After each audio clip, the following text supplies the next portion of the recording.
क्या 24 वर्षीय बबीता पांडे को अपने साथ परियां उठा करके ले गईं? जी हाँ, पहली बार ये खबर मैंने सुनी तो मुझे भी बहुत अजीब लगा और फिर इसके बारे में और जांच पड़ताल की तो इसके पूरे दावे और कई सारे ढेरों आर्टिकल इस पूरे घटनाक्रम के ऊपर पब्लिश हो चुके हैं। जी हाँ, पिछले 20 से 25 दिनों से जो बबीता पांडे नाम की जो युवती है वो गायब है और उसको ढूंढने के लिए हेलीकॉप्टर, ड्रोन, चॉपर, वन विभाग, आईटीबीपी, एसडीआरएफ, एनडीआरएफ और स्थानीय पुलिस तमाम लोग प्रयास कर रहे हैं, लेकिन उत्तराखंड के दयारा बुग्याल से गायब हुई बबीता पांडे का कुछ भी अता पता नहीं चल पा रहा है। जो लोग ट्रैकिंग करने के शौकीन होंगे उनको पता होगा कि दयारा बुग्याल एक ऐसी जगह है जहां से खेंट पर्वत के लिए जाते हैं, जहां पर 3 दिन का ये ट्रैकिंग का ट्रैक होता है, जहां पर रात में स्टे भी करना पड़ता है और वहां से जो बबीता पांडे हैं वो गायब हो जाती हैं और उनका कुछ भी अता पता नहीं चल पा रहा है।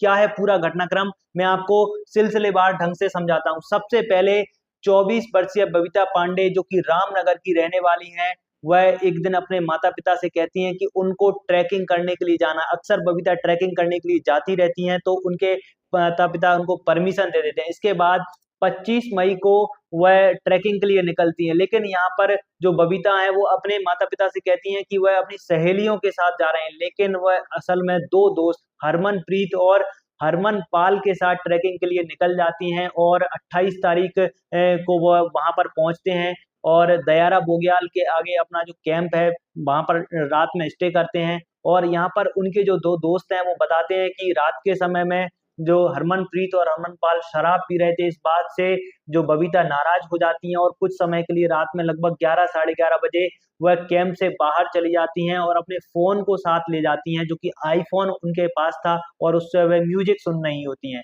और उनके जो कैंप के पास में ही एक स्कूल का कैंप भी लगा हुआ था। वहां पर जो टीचर निकल करके आती हैं और बोलती हैं कि आप इतनी लाउड आवाज में म्यूजिक नहीं चलाएं क्योंकि हमारे साथ बच्चे भी हैं, वो सो रहे हैं। इसके बाद में यही वो आखिरी घटनाक्रम है जब बबीता पांडे को देखा गया। इसके बाद बबीता जो कि गायब हो जाती है। बताया ये जा रहा है कि बबीता अपने साथ सिर्फ फोन और स्लीपर में थी, यानी कि जब वो टेंट से बाहर गई तब स्लीपर और टेंट के और एक फोन के साथ थी, यानी कि अपने साथ कोई भी ऐसी चीज नहीं लेकर के गई जिससे वह काफी लंबे समय तक सरवाइव भी कर पाए। और उनका जो फोन है वह स्विच ऑफ आ रहा है। एप्पल कंपनी से भी कांटेक्ट करने का प्रयास किया गया है कि वह आईफोन की लोकेशन को और एग्जैक्टली प्रिसाइजली बता पाए, लेकिन अब तक उनका कोई भी सुराग नहीं चल पाया है। लेकिन स्थानीय लोगों की माने तो जो खेंट पर्वत है वहां पर परियों का वास है और ऑफिशियली जो उत्तराखंड गवर्नमेंट है उसकी तरफ से भी बोर्ड लगाया गया है कि परियों का प्रदेश खेंट पर्वत। और इस खेंट पर्वत पर रात के समय में विशेष रूप से शोर शराबा करना, गंदगी फैलाना और चटकीले कपड़े, इन सारी चीजों का परहेज किया जाता है। ऐसी मान्यता है कि यहाँ पर परियां आती हैं और वो अपने साथ ले जाती हैं और कई ऐसे घटनाक्रम हो चुके हैं। और इसके बाद में स्थानीय लोग तो यही दावा कर रहे हैं कि बबीता पांडे को अपने साथ में परियां ले जा चुकी हैं। और इस पूरे घटनाक्रम के बाद में जो माता पिता हैं बबीता पांडे के और भाई हैं वो पहुंचते हैं, लगातार ढूंढने का प्रयास करते हैं, लेकिन बबीता का कुछ भी पता नहीं चल पा रहा जैसे।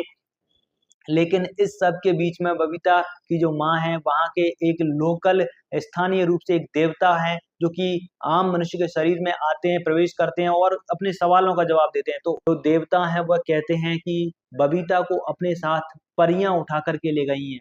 अब इस पूरे घटनाक्रम ने सनसनी फैला दी है और तमाम न्यूज आर्टिकल्स पब्लिश हो रहे हैं कि बबीता आखिर गई कहाँ, क्योंकि हेलीकॉप्टर तमाम तरह से सर्च रिसर्च करने के बावजूद भी बबीता का कुछ भी अता पता नहीं चल पा रहा है। और इसके अलावा भी कोई जंगली जानवर ने भी शिकार किया होता तो भी किसी तरह के अवशेष मिलते, क्योंकि चप्पा चप्पा छान मारा है। चाहे जो बकरी चराने वाले लोग हैं उनकी मदद ली है, स्थानीय ग्रामीण सब लोगों ने प्रयास कर लिया, लेकिन बबीता का कुछ भी पता नहीं चल पा रहा है। और इस सब में अब सोशल मीडिया पर ये जो थ्योरी है लगातार वायरल हो रही है। इसके ऊपर आपका जो भी सोचना, अपनी राय आप जरूर लिखें और बबीता पांडे के बारे में जो भी अपडेट्स आएंगे हम आपको जरूर बताएंगे। धन्यवाद।